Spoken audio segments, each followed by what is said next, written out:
Bonjour à tous, chers abonnés.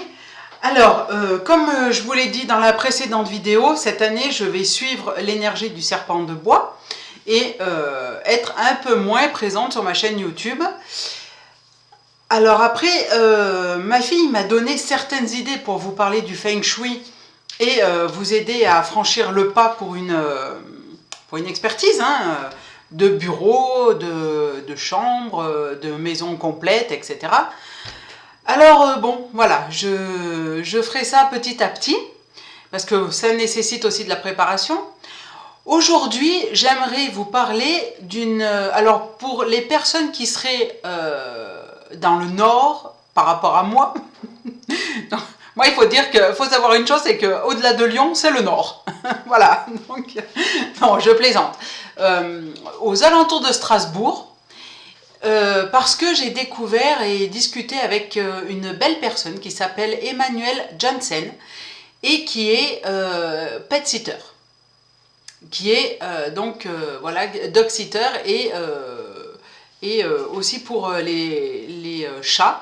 C'est une très belle personne avec qui j'ai beaucoup échangé et cette personne a une pension qui s'appelle Emma Sitter et Pets Company. Elle va faire alors une heure où elle va voir comment se comporte l'animal avec les propriétaires avant que ces derniers les laissent en pension. Pour la pension, elle va faire un livret d'accueil de l'animal. Alors, ça peut être chat, chien, avec son nom, son âge et son alimentation. Et ensuite, eh bien, comme toutes les pensions canines et félines, elle va s'occuper de votre animal. Pour toutes les personnes que ça intéresse, eh bien, je vous laisse la contacter. Alors, son numéro de téléphone, c'est le 07 55 68 84 69. Et peut-être que dans votre famille, dans vos amis, vous avez des personnes qui vont partir en vacances là-bas, dans cette belle région. Et si potentiellement elles ont un animal, eh bien, ils peuvent le laisser en garde. Vraiment, c'est quelqu'un de très bien et voilà. Moi, je pense qu'ils sont en très bonne main avec son mari. Et pour revenir à la communication animale et surtout à nos amis à quatre pattes, puisque je vous ai beaucoup parlé des chats, maintenant je vais vous parler des chiens et de leurs bienfaits. Bien, alors nos animaux à quatre pattes, et notamment nos chiens, eh bien, sont comme les chats. Ils ont des vertus thérapeutiques. Je ne reviens pas sur les chats puisque je vous ai fait une vidéo sur eux il y a 15 jours. Voici mon éclipse qui va sur ses 16 ans, petite bichonne. Et par contre, les chiens, alors eux aussi, ils ont la capacité de nous soulager de nos maux MAUX. Et ils vont jusqu'à aller prendre sur eux pour vraiment nous soulager de notre tristesse, de nos angoisses. Mais quand je dis aller prendre sur eux, c'est que vraiment, ils vont aller jusqu'à la maladie, voire la mort. Parce que j'ai un exemple comme ça, enfin même deux, hein, mais je vais vous parler plutôt de ma câline, qui était ma cocker anglaise, que j'avais récupérée d'une cliente qui souhaitait s'en séparer. Et cette chienne m'a tellement voué un amour inconditionnel, vraiment on était fusionnels. J'ai jamais été fusionnelle avec un animal comme avec elle. Et eh bien quand j'étais pas bien, elle faisait des mamites. Et les mamites, en fait, c'est des grossesses nerveuses. Il y avait du sang avec du lait dans les tétines. Et puis un jour, je me retrouve au Ciseau d'Or, qui est le championnat international de toilettage qui se déroule au mois de février, à Montpellier à l'époque. Là, ils ont un petit peu déménagé dans d'autres locaux. Mais je rencontre donc mon fournisseur de shampoing avec sa compagne. Et quand je lui en parle, elle me dit « Mais votre chienne, c'est normal. elle réagit en fait à votre état actuel. Et moi, ça m'avait choqué, mais dans le bon sens, hein, pas vraiment, voilà.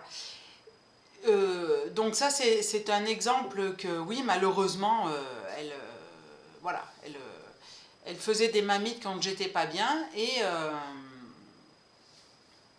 et du coup, elle se rendait malade pour me soulager de ce qui se passait à l'époque. Et ce qui se passait à l'époque, c'est que, voilà, j'étais... voilà, la personne avec qui j'étais me malmenait déjà, je me sentais pas bien, et elle le ressentait. Et puis est arrivé, toujours avec ma câline, est arrivée l'année où j'ai eu ma fille. Et bien tous les soirs, durant la grossesse, je nettoyais mon magasin de toilettage, hein, puisque je passais par l'arrière, je nettoyais tout mon magasin de toilettage, je lavais par terre, etc. Et elle faisait des pipis de 2 mètres de long. Voilà. Elle me passait devant le nez, elle faisait pipi, puis après elle s'en allait. Et ça, tout le long de la grossesse, en fait, c'était pour me dire, il y a quelque chose qui va, il y a un changement qui va arriver. Voilà. Donc, ça peut être ça. J'avais lu aussi dans 30 millions d'amis, aux États-Unis, un Golden Retriever qui, et ça m'avait marqué cette histoire, qui aboyait sur la jambe de sa patronne. Et un jour, cette patronne, cette dame, va consulter son médecin en lui disant bah, « Je ne comprends pas, mon chien ne cesse pas d'aboyer sur mon tibia. » Eh bien, il passe une radio, et bah, figurez-vous que le chien avait senti une tumeur cancéreuse. Voilà. C'est pour ça qu'ils ont la capacité comme les chats en fait, de naviguer entre les plans célestes.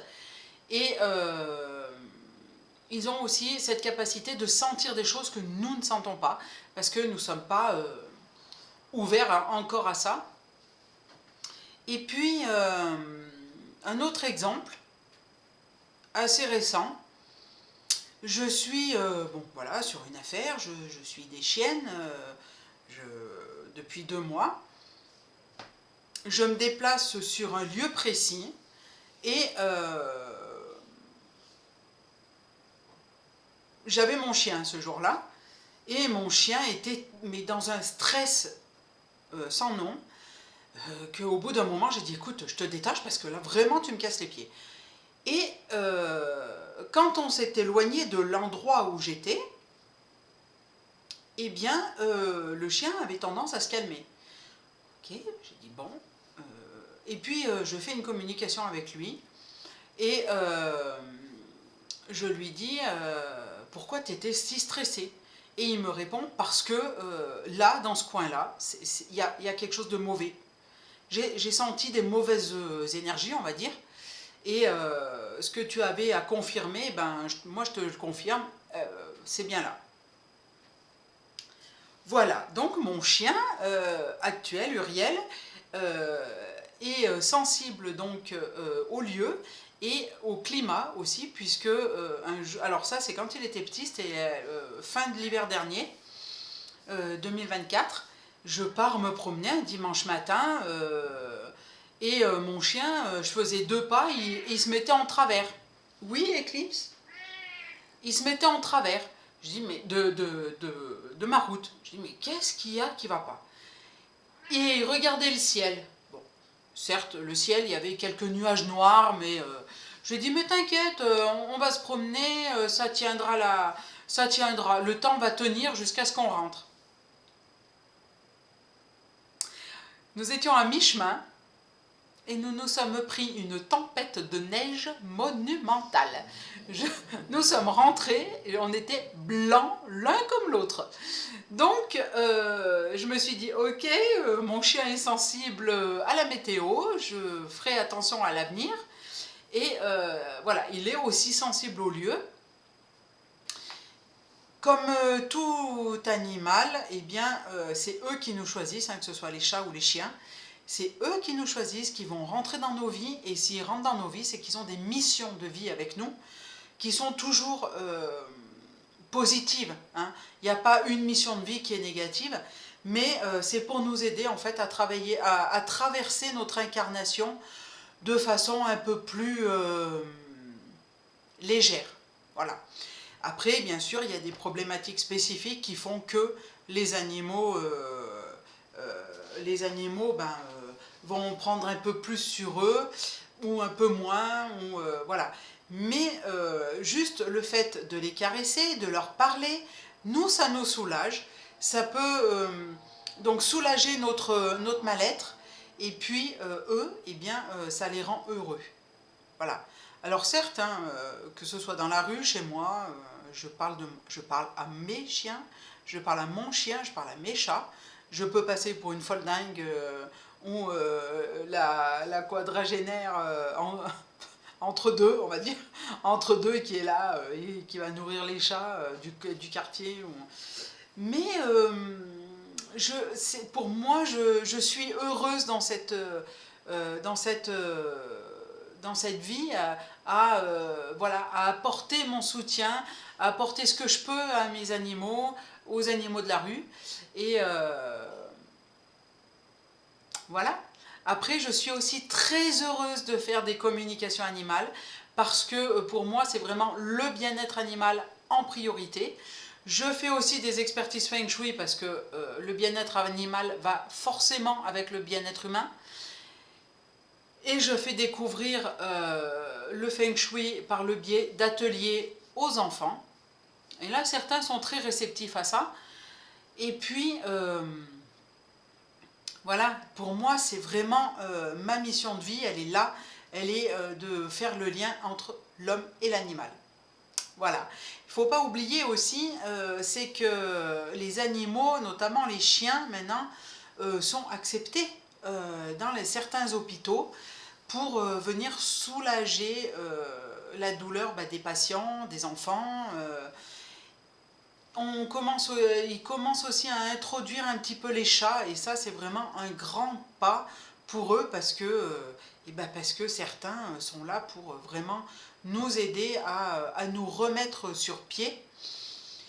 Et puis ils savent avant nous qu'ils vont nous rencontrer. C'est-à-dire qu'un animal, quand il naît, eh bien, il sait pourquoi il est là et quelle personne quel humain il va aller voir.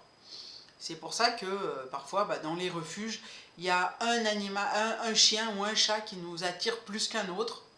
Là, j'ai un exemple, c'est que j'ai un joli chat, Abricot, qui a d'ailleurs voulu s'appeler Abricot, qui est à Fréjus, et il a une mission de vie pour une personne qui est à Fréjus.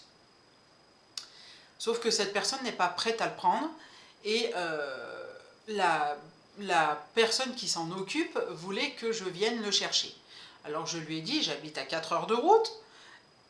Oui, oui, mais je paye l'essence, je paye l'autoroute. C'est pas le problème. Le problème, c'est que si je fais 4 heures de route pour aller chercher un chat qui ne m'est pas destiné, aussi bien je vais débarquer là-bas, le chat il n'y sera pas.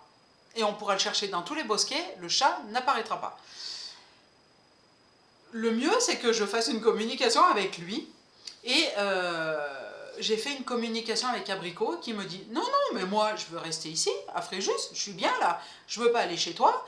Et puis, j'ai une mission de vie ici, et rien pour toi. » Et enfin, il me dit, je vous synthétise un peu ce qu'il me raconte, et enfin, il me dit « Et puis, t'as un chien, moi, je m'entends pas avec les chiens. » Et la personne, quand j'ai fait le résumé, en fait, à la personne qui s'en occupe, elle me dit effectivement, Abricot ne s'entend pas avec les chiens. Et ça, je ne le savais pas. Voilà. Si vous avez aimé cette vidéo, partagez, likez sur tous les réseaux. Partagez sur tous les réseaux, pardon. Likez sur ma chaîne YouTube. Je vous dis à très bientôt pour une prochaine vidéo. Cette fois-ci, on parlera de Feng Shui. Et peut-être on commencera par la chambre enfant. Possiblement. Voilà. Je vous souhaite une très belle soirée et vous dis à très bientôt. Bye bye.